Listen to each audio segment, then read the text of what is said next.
मित्रों नमस्कार, मैं राजेश अयोध्या हिस्ट्री पॉइंट में आपका हार्दिक स्वागत करता हूं। मित्रों, पहली शिफ्ट का एनालिसिस आपने देख लिया था। दूसरी शिफ्ट का यह है, कुछ टेक्निकल इश्यूज के कारण थोड़ा टाइम लगा। पहली जो शिफ्ट का पेपर था उसमें अयोध्या हिस्ट्री पॉइंट के द्वारा पढ़ाए गए प्लस दिए गए प्रैक्टिस सेट से 34 प्रश्न मिले हुए हैं बच्चों, और 7 से 8 प्रश्न ऐसे हैं जो विद एग्जाम्पल मिले हुए हैं। उसको मैं 100% गारंटी करता हूं, जहां कहेंगे आप विद प्रूफ आपको समझा दूंगा, बता दूंगा कि ये प्रश्न यहां से आए हैं जो कि विद एग्जाम्पल आए हैं। तो 7 से 8 प्रश्न विद एग्जाम्पल आए हैं और उसके बाद में 34 प्रश्न ऐसे हैं जो कि प्रैक्टिस सेट और कंटेंट में करवाए गए थे, वहां से पूछे गए हैं। सेम उसी तरीके से प्रैक्टिस है इसमें सेकंड शिफ्ट में, जो आज सेकंड शिफ्ट का पेपर हुआ सेकंड इवनिंग टाइम में, वहां से भी 31 प्रश्न ऐसे हैं जो कि या तो प्रैक्टिस सेट में करवाए गए थे या कंटेंट में पढ़ाए गए थे। और उसके बाद में यहां से भी 6 या 7 प्रश्न ऐसे हैं जो विद एग्जाम्पल मिले हुए हैं पेपर में। तो मित्रों, आपने विश्वास जताया होगा, विश्वास दिखाया होगा अयोध्या हिस्ट्री पॉइंट पर, तो इसका लाभ आपको अवश्य मिला होगा।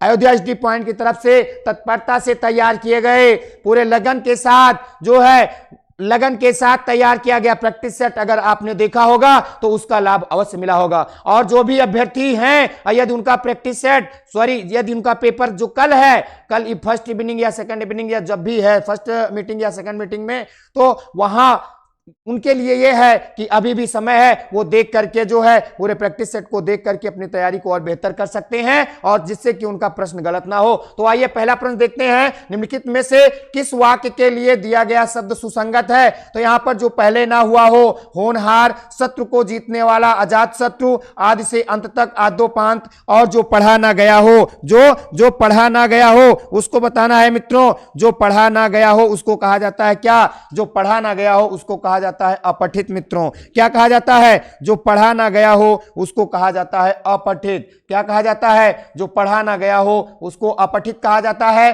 और जो पहले ना हुआ हो उसको क्या कहा जाता है? जो पहले ना हुआ हो उसको कहा जाता है अभूतपूर्व। क्या कहा जाता है? अभूतपूर्व कहा जाता है मित्रों। यानी यहां पर और उसके बाद में कहा जा रहा है शत्रु को जीतने वाला, अजात शत्रु नहीं होगा, ये गलत है, यानी आद्योपांत। यहां ए विकल्प 107 में सी सही हो जाएगा मित्रों। उसके बाद में श्रुत समभिन्नार्थक में शब्दयुग्म निर्वाद और निर्विवाद का उचित अर्थ क्या है? यहां पर निंदा और भ्रम नहीं होगा, और विवाद रहित या मित्रता नहीं होगा, और उसके बाद निंदा विवाद रहित, यही सही हो जाएगा, ये भी नहीं सही होगा मित्रों। तो 108 में आप देख रहे हैं कि सी सही है। 109 निम्नलिखित में से अशुद्ध वाक्य का चयन करना है। यहां पर क्या बताना है आपको? अशुद्ध वाक्य बताना है। गीता ने सुशीला को आवाज लगाई पर वो चली गई। कौशल्या ने मुझे मथुरा दिखाया, कश्मीर में कई स्थान देखने योग्य हैं, तुमने मेरे तरफ क्यों चले आ रहे हो? क्या तुम मेरे तरफ क्यों चले आ रहे हो? जबकि यहां पर मेरी तरफ होना चाहिए था। क्या? तो यही वाक्य अशुद्ध है यहां पर डी। 109 में क्या अशुद्ध है मित्रों? 109 में डी अशुद्ध है। आइए 110 देखते हैं। निम्न में से लिंग की दृष्टि से कौन सा विकल्प गलत है? यहां पर गलत बताना है आपको। सांप सांपिन होता है, बिल्कुल सही, सांप सांपिन होता है। यहां पर क्या? सांप सांपिन होता है। यहां पर आगे आपको बताना है बी है तनुजा, तनुज का तनुजा होता है, बिल्कुल, चूहा का चूहा होता है। जो बनिया है, बनिया का बनियान लिखा हुआ है, बनिया का बनिन होता है। यहां पर डी सही हो जाएगा मित्रों, 110 का डी सही हो जाएगा। आइए 111 देखते हैं। वधु शब्द का बहुवचन क्या होगा? तो यहां पर वधुएं दिया गया है, वधुएं दिया गया है, वधुएं दिया गया है, वधुएं। यहां पर सी विकल्प सही हो जाएगा मित्रों। 111 में क्या सही हो जाएगा? सी। जब यहां पर आपको वचन पढ़ाया जा रहा था तो वचन पे ये सारी चीजें बताई गई हैं। ये तीसरा प्रश्न ऐसा है जो कि आपके पढ़ाए गए टॉपिक से मिल रहा है। आगे, मां ने बच्चे को मिठाइयां दी। जब किसी को कुछ दिया जाता है तो उसके योग में चतुर्थी होती है, और जब किसी के कोई कार्य किया जाता है, यानी कर्म की चर्चा होती है, तो वहां पर द्वितीया होती है, यानी को के स्थान पर द्वितीया। लेकिन यहां पर दिया जा रहा है, इसलिए यहां पर क्या हो जाएगा? संप्रदान कारक हो जाएगा। निम्नलिखित में से कौन सा शब्द तद्भव है? यहां आपको तद्भव बताना है। तत्सम और तद्भव में इनका जिक्र किया गया था। जो ओष्ठ है उसका तद्भव होंठ होता है, मृतिका का मिट्टी होता है। उल्लू लिखा हुआ है, जो उल्लू है ये क्या है? ये तद्भव है। अगर उलूक लिखा होता, क्या उलूक लिखा होता तो सही होता, लेकिन यहां पर उल्लू लिखा है। वानर जो है बंदर का तत्सम है, यानी यहां पर विकल्प सी सही हो जाएगा मित्रों। क्या सही हो जाएगा? सी। निम्नलिखित में से कौन सा शब्द तत्सम है? यहां पर तत्सम बताना है आपको। क्या बताना है? तत्सम। यहां पर दिया गया है क्या, सांवला, शुष्क, सींग और सीख दिया गया। क्या दिया गया है, सीख। जो सीख है यह शिक्षा का तत्सम है। जो शिक्षा तत्सम शब्द है उसका तद्भव सीख है। और उसके बाद में यहां पर सींग जो होता है श्रृंग होता है, सांवला श्याम होता है। यानी यहां पर क्या हो जाएगा, 114 का बी सही हो जाएगा मित्रों। क्या सही हो जाएगा, 114 का बी सही हो जाएगा मित्रों। जितनी चीजें कराई गई थी अयोध्या एचडी पॉइंट प्लेटफॉर्म के माध्यम से वो सारा आपको पेपर में मिल रहा है, तो बहुत परेशान होने की जरूरत नहीं है। बस आप अगर जुड़े हैं तो जुड़े रहिए। अयोध्या एचडी पॉइंट से अगर जुड़े हैं तो आपकी हिंदी की बेहतरीन तैयारी करा जाएगी। और इसके बाद में किसी भी परीक्षा में बैठेंगे तो आप यहां पर आप 90-95% करके आए हैं, अगर जुड़े थे तो वहां पर हम वादा करते हैं 99% करके आएंगे। तो यहां पर पूछा जा रहा है निम्नलिखित में से चांदनी शब्द के पर्यायवाची किस विकल्प में से हैं। तो देखिए ये जो गला बैठा है ये इस ऐसे नहीं आप लोगों की तैयारी कराने में बैठा हुआ है मित्रों। आपकी तैयारी में लग करके जो है जो प्रैक्टिस सेट तैयार किए जाते थे वो 3 से 4 घंटे में प्रैक्टिस सेट तैयार होते थे। सभी टॉपिक को टच किया जाता था। उसी का नतीजा है कि प्रैक्टिस सेट के प्रश्न आपके प्रश्न पत्र में मिल रहे हैं। तो यहां पे निम्नलिखित में से चांदनी शब्द का पर्यायवाची है क्या, कौमुदी, ज्योत्सना, ज्योत्सना, ललना, चंद्रिका, चंद्रहास, कौमुदी और उसके बाद में क्या, मंदाकिनी। तो जो यहां पर इस पहले में जो है ललना शब्द है इसका मतलब पुत्र होता है, चंद्रहास का मतलब जो होता है वो तलवार होता है और उसके बाद मंदाकिनी का मतलब बिजली होता है। यानी इसमें 3 अलग हैं। यानी यहां पर क्या सही हो जाएगा, ए सही हो जाएगा मित्रों। क्या सही हो जाएगा, ए। 115 में ए विकल्प सही हो जाता है। आइए आगे जो है 116 नंबर हम देखते हैं। 116 नंबर में क्या पूछा गया है मित्रों, निम्नलिखित में से निश्चयवाचक सर्वनाम। बार बार आपको जब भी प्रैक्टिस सेट दिया जाता था उस प्रैक्टिस सेट में यदि आपका सर्वनाम का प्रश्न होता था तो सर्वनाम के 6 भेद और उन 6 के एग्जाम्पल आपको बताए जाते थे। कौन, क्या, कब, कहां, कैसे। इसमें जो है प्रश्नवाचक होगा, यह वह आ रहा है तो वो निश्चयवाचक हो जाएगा। और उसके बाद में कोई कुछ आ रहा है तो अनिश्चयवाचक हो जाएगा। ये बार बार आपको बताया जा रहा था। तुम दोनों, तुम सब, मैं या आप आ रहा था तो पुरुषवाचक बताया जा रहा था। आप यदि अपने लिए प्रयुक्त हो रहा था तो वो क्या बताया जा रहा था, निजवाचक बताया जा रहा था। ये सारी चीजें आपको बार बार बताई गई हैं। जो सो आ रहा था, जिसका उसका आ रहा था तो संबंधवाचक बताया जा रहा था। तो यहां पर क्या पूछा जा रहा है, निश्चयवाचक सर्वनाम क्या है। तो निश्चयवाचक सर्वनाम मित्रों यहां पर क्या हो जाएगा, निश्चयवाचक सर्वनाम यह हो जाएगा। ये कौन और कुछ जो है प्रश्नवाचक है, कौन और क्या और कुछ जो है ये अनिश्चयवाचक है मित्रों। क्या है ये अनिश्चयवाचक सर्वनाम है। उसके बाद कवि स्वर, बार बार आपको बताया जा रहा था कि आप केवल दीर्घ स्वर संधि देख लीजिए, गुण स्वर संधि देख लीजिए, अयाज स्वर संधि देख लीजिए, इसी में से एग्जाम्पल मिलेगा। और वही हुआ है, यहां पर कवि स्वर पूछा गया है, कवि और ईश्वर, यही प्रश्न पूछा गया है मित्रों। तो यहां पर 117 में क्या सही हो जाएगा, ना ये सही है, ना ये सही है, ना ये सही है, यहां पर डी सही हो जाएगा मित्रों। उसके बाद में क्या पूछा जा रहा है, क्या कोई तारे गिन सकता है, क्या कोई तारे गिन सकता है, वाक्य में किस चिन्ह का प्रयोग किया गया है। तो यहां पर देखिए, यहां पर किसका प्रयोग किया गया है, यहां पर आप प्रश्नवाचक चिन्ह देख रहे हैं, इसी का प्रयोग किया गया है। लेकिन यह वाक्य गलत किया गया है। यहां पर अगर उद्धरण चिन्ह लगा है तो दोहरा उद्धरण चिन्ह लगना चाहिए, क्योंकि इकहरा उद्धरण चिन्ह ये शब्द में लगता है। किस में लगता है, शब्द में लगता है। जैसे मान लीजिए कोई भी नाम दिया गया, ठीक है, जैसे संगठन लिखा गया मान लीजिए तो उसमें लगा दिया गया, या कोई भी ऐसा महत्वपूर्ण शब्द लिखा जाता है तो उसमें लगा दिया गया। लेकिन जो दोहरा उद्धरण चिन्ह है ये क्या करते हैं, इसको वाक्य में लगाया जाता है। तो यहां पर दोहरा होना चाहिए था। फिलहाल उसको छोड़ते हैं, यहां पर चिन्ह पूछ रहा है तो यहां पर प्रश्नवाचक चिन्ह है, ये लगा हुआ है, आप देख सकते हैं। इसके बाद में अगला पूछ रहा है, ईमानदार शब्द में कौन सा विशेषण है। क्या पूछ रहा है मित्रों, यहां विशेषण पूछ रहा है। तो गुणवाचक, संख्यावाचक, परिमाणवाचक, सार्वनामिक विशेषण। बार बार जब भी प्रैक्टिस सेट करवाया जाता था ऐसे प्रश्न आते थे तो बिग एग्जाम्पल और चारों विकल्प को डिफाइन करके समझाया गया था। अगर विश्वास नहीं है तो आप प्रैक्टिस सेट पर जाकर के देख लीजिए, ये सारी चीजें आपको मिलेंगी। तो यहां पर क्या हो जाएगा, यहां पर गुणवाचक विशेषण हो जाएगा। अगला पूछा जा रहा है यहां पर सकर्मक क्रिया, अकर्मक क्रिया। सकर्मक क्रिया, अकर्मक क्रिया आपको बार बार चिल्ला चिल्ला के बताया गया था। जितनी भी अनैच्छिक क्रियाएं होंगी वह सकर्मक होंगी, और जितनी भी ऐच्छिक क्रियाएं हैं वह जितनी भी अनैच्छिक क्रियाएं होंगी वो क्या होंगी, अकर्मक होंगी, और जितनी भी अनैच्छिक क्रियाएं हैं वह सकर्मक में होंगी। वह छत पर है। क्या वह छत पर है? तो यहां पर छत पर है, कर्म जैसी कोई बात है नहीं। यहां पर क्या है? यहां पर कर्म जैसी कोई बात नहीं है मित्रों। क्या है? यहां पर कर्म जैसी कोई बात नहीं है। राम मंदिर अयोध्या में बना है, यहां भी कर्म जैसी कोई बात नहीं है। हाथी सो रहा था, अनैच्छिक है। रमेश ने खिलौने खरीदे, खरीदने का काम किया, क्रिया खरीदना है, और कर्म जो है किस पर हुआ? खिलौने पर हुआ। तो यहां पर कर्म है, इसीलिए यही वाक्य क्या है? सकर्मक। तो यहां पर 120 में डी सही हो जाएगा मित्रों। क्या सही हो जाएगा? डी सही हो जाएगा। 121 पूछ रहा है भौतिकी शब्द में कौन सा प्रत्यय है? इसको हमने इक प्रत्यय जोड़ करके बताया था, और उसके बाद इक प्रत्यय के बाद हमने कहा यदि भौतिक में पूछ लिया जाए क्या प्रत्यय जोड़ सकता है, तो इसको भी हमने बताया था। आप विश्वास ना हो तो प्रैक्टिस सेट पर जाके देख लीजिएगा। यहां पर क्या बताया गया था आपको बताया गया था यदि भूत में इक जोड़ा जाएगा तो क्या बनेगा मित्रों? तो वहां पर जो विकल्प था वो था क्या? वो था भौतिक। भूत में इक जोड़ा जाएगा तो भौतिक बनेगा। उसके बाद में यह समझाया गया था यदि भौतिक में ई जोड़ दिया जाए, क्या समझाया गया था? भौतिक में ई जोड़ दिया जाए तो क्या बनेगा? तो बताया गया था वहां पर भौतिकी, और वही यहां पूछा गया है मित्रों। ये आप प्रैक्टिस सेट में जाकर के देख लीजिए, ये बताया गया है मित्रों।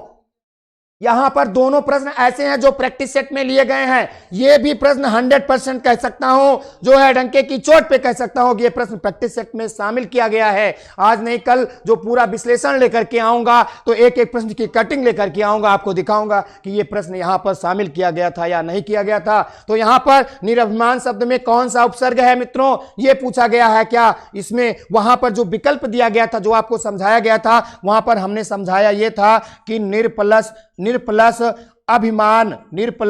अभिमान का जोड़ क्या होगा, यह बताया गया था। लेकिन चीज वही है। क्या चीज वही है? तो वहां पर निरभिमान, निराभिमान, निरु अभिमान, इस तरीके से विकल्प दिया गया था। तो यह भी बताया गया प्रश्न है मित्रों। तो यहां 122 में सी सही हो जाएगा। क्या सही हो जाएगा? सी। उसके बाद में अगला जो है 23 प्रश्न नंबर 23 देखना है। प्रश्न नंबर 23, समास जब भी आपको बताया जा रहा था तो प्रत्येक समास के एग्जाम्पल भी आपको बताए जा रहे थे कि ये ऐसा होगा, ये ऐसा होगा। वही सारी चीजें यहां पूछ ली गई हैं। क्या पूछा जा रहा है? यहां पे पूछा जा रहा है कि यहां पे जो पूछा गया है निम्नलिखित में से किस विकल्प में सही समास विग्रह हुआ है, नहीं हुआ है, सॉरी नहीं पूछा जा रहा है। यहां पर यज्ञ के लिए शाला ये सही है, वेद और पुराण ये भी सही है। 9 प्रकार की निधियां, क्या कहा जा रहा है? 9 प्रकार की निधियां नहीं होगा यहां पर। लता रूपी देह ये सही है। यहां हो जाएगा समाहार वाली बात होती है। यहां पर क्या होता है? समाहार वाली, यानी 9 निधियों का समूह होगा। क्या? 9 निधियों का समूह या समाहार। तो जहां पर समूह वाली बात होती है या समाहार, उसके बाद में पूर्व पद संख्यावाची होता है, तो वहां पर क्या होता है? यहां पर जो है आपका हो जाता है क्या? वहां पर दिगु हो जाता है, पूर्व पद संख्यावाची दिगु। तो यहां पर फिलहाल उसका जो है पूछ रहा है समास विग्रह, तो यहां पर जो है सी नंबर सही हो जाएगा। इसी का समास विग्रह सही नहीं हुआ है। आइए प्रश्न नंबर 24 हमें देखना है। क्या? 24 यहां पर 24 आपको बताना है। क्या क्या पूछ रहा है? यहां पर 24 पूछ रहा है। क्या पूछ रहा है? 24 यहां पर पूछ रहा है कि आकर्षण का विलोम क्या होगा। आकर्षण का विलोम पूछ रहा है। अनाकर्षण, आकर्षण का मतलब खिंचाव, अनाकर्षण का मतलब खिंचाव रहित, दुराकर्षण का मतलब गलत खिंचाव, और पराकर्षण का मतलब अन्य खिंचाव। विकर्षण, आकर्षण का मतलब खिंचाव, विकर्षण का मतलब दुराव यानी दूर। तो ना आकर्षण का क्या हो जाएगा? यहां पर डी सही हो जाएगा। सब और विपत्ति का होना इस अर्थ के लिए जो है लोकोक्त निम्नलिखित में से कौन सी है? ये आकर्षण और विकर्षण वाला भी बताया गया है। आकर्षण और विकर्षण का भी जब प्रैक्टिस सेट करवा रहे थे, वहां पर विलोम शब्द जब बताया जा रहा था तो इसको भी करवाया गया है। आसक्त, अनासक्त, अनुरक्त, विरक्त और अनुरक्त विरक्ति, उसी के साथ में आकर्षण और विकर्षण भी बताया गया था मित्रों। वही चीज यहां पर पूछ लिया गया। ये चौथा या पांचवा प्रश्न ऐसा है जो कि सेम हूबहू विद एग्जाम्पल पेपर में आ गया है। तो उसके बाद में सब और विपत्ति का होना इस अर्थ के लिए सही लोकोक्त निम्नलिखित में से कौन होगी? एक अनाथ सौ बीमार, ये होगा नहीं। आगे कुआं पीछे खाई, यही हो जाएगा मित्रों। यानी 125 में बी विकल्प आपका सही हो जाएगा। इसके बाद में शांत रस का स्थायी भाव क्या है? यहां पर शांत रस का स्थायी भाव बताना है। शांत रस का स्थायी भाव निर्वेद होता है, आपको बार बार बताया गया था। और इसका एक नाम और है, सम कहा जाता है। इसको क्या कहा जाता है? सम भी कहा जाता है। शोक जो है करुण रस का है, विभत्स का जुगुप्सा है और रौद्र का क्रोध है। आगे है शिल्पगत आधार पर दोहे से उल्टा छंद है। यहां पर जो है दोहे से उल्टा, यानी दोहे के पहले चरण में 13 और दूसरे में 11 मात्राएं होती हैं, जबकि सोरठा क्या होता है पहले और तीसरे चरण में 11 तथा दूसरे और चौथे में 13 मात्राएं होती हैं। इसी का उल्टा होता है। यही प्रश्न आपका सेम फर्स्ट शिफ्ट में भी पूछा गया है, यही यहां पे पूछा गया है, यानी 127 का क्या सही हो जाएगा? ए। आगे है, आगे जो प्रश्न आ रहा है इसको बार बार जब भी जो है अलंकार का प्रश्न आता था, अलंकार के भेदों की चर्चा होती थी, तो ये एग्जाम्पल पहले नंबर पे होता था। वही एग्जाम्पल यहां पूछ लिया गया है। रहीमन पानी राखिए बिन पानी सब सून, पानी गए न उबरे मोती मानस चोन। आपको कई बार बताया गया था, नहीं विश्वास है तो आप प्रैक्टिस सेट पर जाकर देख लीजिए। प्रैक्टिस सेट पर ना जाकर के देखिए तो आप अलंकार वाले टॉपिक पर जाकर के देख लीजिए। यानी यहां पर यह बताया गया था आपको कि यहां पर शब्द कोई एक बार आए, उसके एक से अनेक अर्थ निकले, वहां श्लेष अलंकार होगा। यहां पर मोती मानस सोन, यानी जो पानी शब्द है इसके 3 अर्थ निकल रहे हैं, इसलिए यहां पर क्या है? श्लेष अलंकार है। आगे है, निम्नलिखित में से कौन सा शब्द अनेकार्थी शब्द भेद से संबद्ध नहीं है? यहां पर ऐसा शब्द बताना है जो कि भेद से संबद्ध नहीं है। भिन्नता, प्रकार, मूल्य और रहस्य। यानी यहां पर देखिए, भेद का मतलब भिन्नता भी होता है, प्रकार भी होता है, भेद खुल जाएगा या भेद बना रहेगा तो रहस्य भी होता है। जो मूल्य शब्द होता है मित्रों ये नहीं होता है, जो मूल्य होता है ये नहीं होता है, यानी अनेकार्थी शब्द संबद्ध नहीं है। यानी यहां पर विकल्प सी सही हो जाएगा मित्रों। क्या सही हो जाएगा? 129 में विकल्प सी सही हो जाएगा। गाय मीठा दूध देती है, क्या ये वाक्य से है? आपको सॉरी, ये है काल से। काल भी आपको पढ़ाया गया था, क्रिया काल एवं वाच्य तीनों एक साथ पढ़ाया गया था। समय कम था, कई टॉपिक को 2-3 टॉपिक को एक साथ जोड़ के पढ़ाया गया था, तो ये काल उसी समय पढ़ाया गया था। तो यहां पर बता रहा है तत्कालीन वर्तमान काल, सामान्य वर्तमान काल, संदिग्ध और सामान्य भूतकाल। तो ये क्या है? यहां पर विकल्प बी सही हो जाएगा मित्रों। क्या सही हो जाएगा? बी सही हो जाएगा। इसके बाद में अगला प्रश्न जो पूछा जा रहा है वो पूछा जा रहा है कि उमा से पढ़ा नहीं जाता। क्या पूछा जा रहा है? उमा से पढ़ा नहीं जाता। यहां पर क्या बताना है? यहां पर बताना है उमा से पढ़ा नहीं जाता। भाई इसमें कौन सा वाच्य है? भाववाच्य, कर्मवाच्य, इनमें से कोई नहीं, कर्तृवाच्य। तो उमा से पढ़ा नहीं जाता यानी तृतीया है, और जहां पर भाव वाली बात होती है वहां पर क्या हो जाता है? वहां पर भाववाच्य हो जाता है, भाव वाली बात हो जाती है। तो यहां पर क्या हो गया? यहां पर हो गया ए, क्या?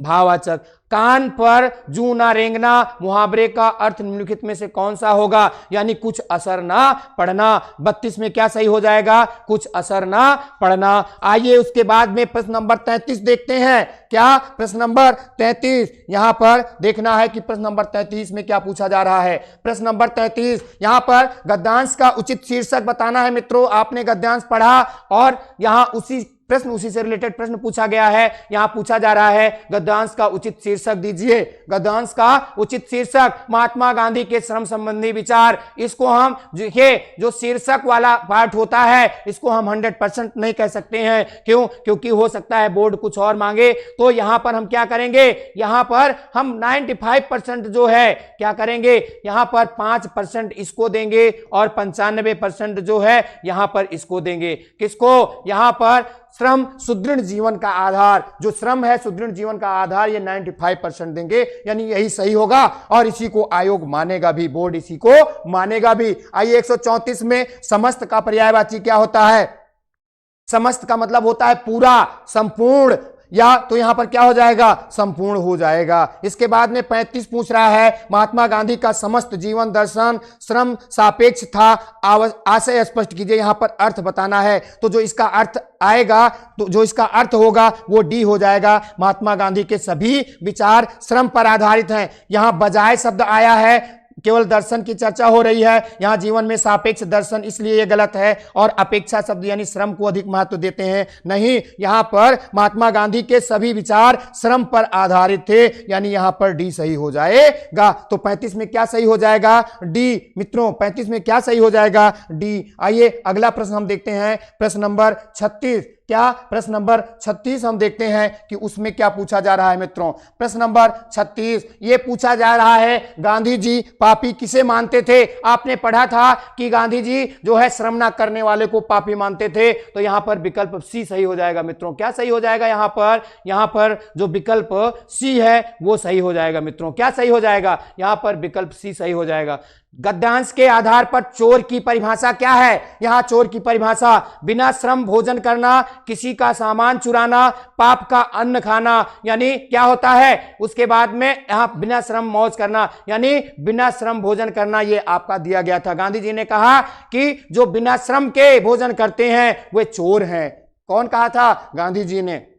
आगे, वह बिल्कुल थक गया है, इस वाक्य में कौन सा क्रिया विशेषण है। विशेषण में आपको हमने परिमाणवाचक और संख्यावाचक विशेषण को बहुत बार कई बार समझाया था और यह भी बताया था कि जो परिमाणवाचक है यही जो है, यानी विशेषण जितने हैं वो क्रिया विशेषण में जाएंगे तो वो भी उनकी विशेषता में आ जाएंगे। वही चीज यहां हुआ है। परिमाणवाचक क्रिया विशेषण पूछा जा रहा है, कालवाचक, रीतवाचक, स्थानवाचक। तो बिल्कुल, थोड़ा, बहुत, ज्यादा, कम ये शब्द हैं। तो ये क्या है? क्रिया विशेषण शब्द हैं। और क्रिया विशेषण शब्द में ये कौन से हैं? परिमाणवाचक विशेषण है। तो यहां पर क्या हो गया? ये परिमाणवाचक क्रिया विशेषण हो गया। अगला 39 कह रहा है, निम्नलिखित में से कौन सा शब्द जो है, निम्नलिखित में से कौन सा शब्द कह रहा है कि पर्यायवाची, मृदु का पर्यायवाची शब्द नहीं है। यहां पर क्या पूछ रहा है? मृदु। मृदु का मतलब होता है कोमल, मसृण का मतलब भी होता है कोमल, मसृण का जो विलोम होता है वो रुक्ष होता है, खुरदरा। तो यहां पर मुलायम का भी कोमल होता है। जो कूल होता है, जो कूल जो होता है, ये इसका जो विलोम होता है मित्रों, सॉरी, जो कूल है इसकी जो पर्यायवाची है वो क्या है? जो कूल है इसकी पर्यायवाची है किनारा। क्या है? किनारा है। और क्या है? इसकी पर्यायवाची घाट शब्द भी है और कगार शब्द भी है। क्या? कगार शब्द। लोग कहते हैं कगार पर रुके हुए हैं, तो किनारा, घाट, तट, कगार ये कूल के पर्यायवाची हैं। मसृण, कोमल, मुलायम ये मृदु के पर्यायवाची हैं। अगला जो पूछा जा रहा है वो समश्रुत भिन्नार्थक पूछा जा रहा है मित्रों। क्या पूछा जा रहा है?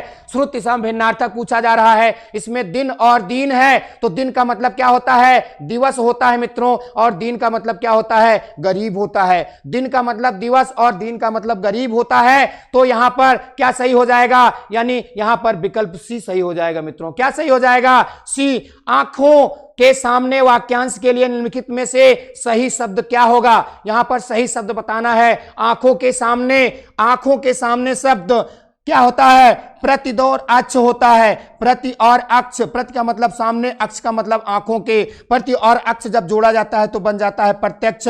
इको अड़च संधि के माध्यम से, किसके माध्यम से? इको अड़च। तो जो है आंखों के सामने के लिए क्या होगा? यहां पर प्रत्यक्ष होगा और जो इसका विलोम होगा वो परोक्ष होगा। तो यहां पर 141 में डी सही हो जाएगा। पंचवटी बार बार बताया गया था। चारुचंद की चंचल किरणें जब ये एग्जाम्पल देने लगे थे अनुप्रास का, तो उस समय बताया गया था मित्रों कि अगर ये चारुचंद की चंचल किरणें पूछा गया तो अनुप्रास होगा। और इसके रचयिता की बात हुई या रचना की बात हुई तो वहां पर आपको बताया गया था, यानी पंचवटी जो है ये मैथिली शरण गुप्त जी की रचना है। हमने बताया था कि अगर इस कविता की रचना की पूछी जाए तो वो पंचवटी की है और रचयिता की बात की जाए तो मैथिली शरण गुप्त की है। आपको विश्वास नहीं होगा तो अलंकार वाले टॉपिक पे जाकर के देख लीजिएगा। ये चीजें हमने बताया है कि ये चारुचंद की चंचल किरणें पंचवटी से हैं और इसके जो रचयिता है मैथिली शरण गुप्त हैं। आगे जब महादेवी वर्मा जी की चर्चा हो रही थी, हमने ये बताया था कि यामा पर इनको क्या मिला है? यामा पर इनको जो है ज्ञानपीठ पुरस्कार मिला है। तो उसी समय हमने बताया था कि इनकी अन्य रचनाएं भी हैं, निहार, रश्मि, नीरजा। तो उसी नीरजा को यहां पूछ लिया गया है मित्रों। 143 में बी विकल्प सही है आपका। उसके बाद में हिंदी भाषा का विकास किस भाषा से हुआ है? तो यहां पर क्या है? संस्कृत है, बिहारी है, अपभ्रंश है और द्रविड़ है। अब यहां पर भी आयोग ने गलती कर दिया है मित्रों। यहां पर आप या तो संस्कृत लेना चाहिए था या अपभ्रंश लेना चाहिए था।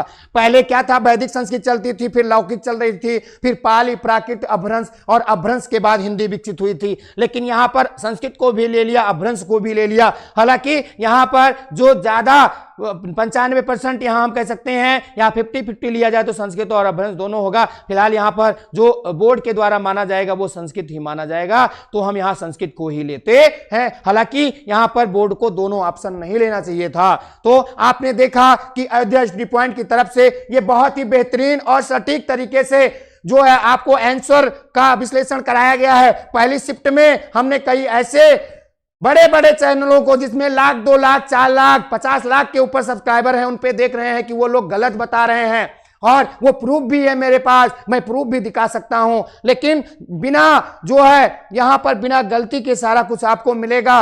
और जो पहला शिफ्ट का पेपर था उसमें भी एक प्रश्न का नहीं कह सकते, उसमें भी 36 प्रश्न का आपको आंसर सही दिया गया है। एक वो जो है वो भी 70-30 में है, 70 उसको हम सही मान रहे हैं, जिसमें गौड़ जो है उनमें गौड़ की चर्चा कर ली गई है, गौड़ चिन्ह की, जिसमें जो है अवतरण चिन्ह का प्रयोग किया गया है। अवतरण चिन्ह जो डांट डांट करके लगता है, तो उनमें उस तरीके का जो है कोई ऑप्शन नहीं मिल रहा था, तो वहां निर्देशक बताया गया है। क्या बताया गया है? निर्देशक। तो यहां पर जितने भी आपको प्रश्न का हल कराया गया है वो 100% सही है। जिस अभ्यर्थी ने भी इस अयोध्या स्टडी पॉइंट प्लेटफॉर्म पर विश्वास किया होगा, किस पर? इस अयोध्या स्टडी पॉइंट प्लेटफॉर्म पर विश्वास किया होगा, उसका जो है हम कह सकते हैं कि 95% सही गया होगा। कितना? 95% सही गया होगा, और सभी में वो औसत किया होगा, तो उसका सिलेक्शन संभव है। मित्रों, वो अपनी आगे की तैयारी करे।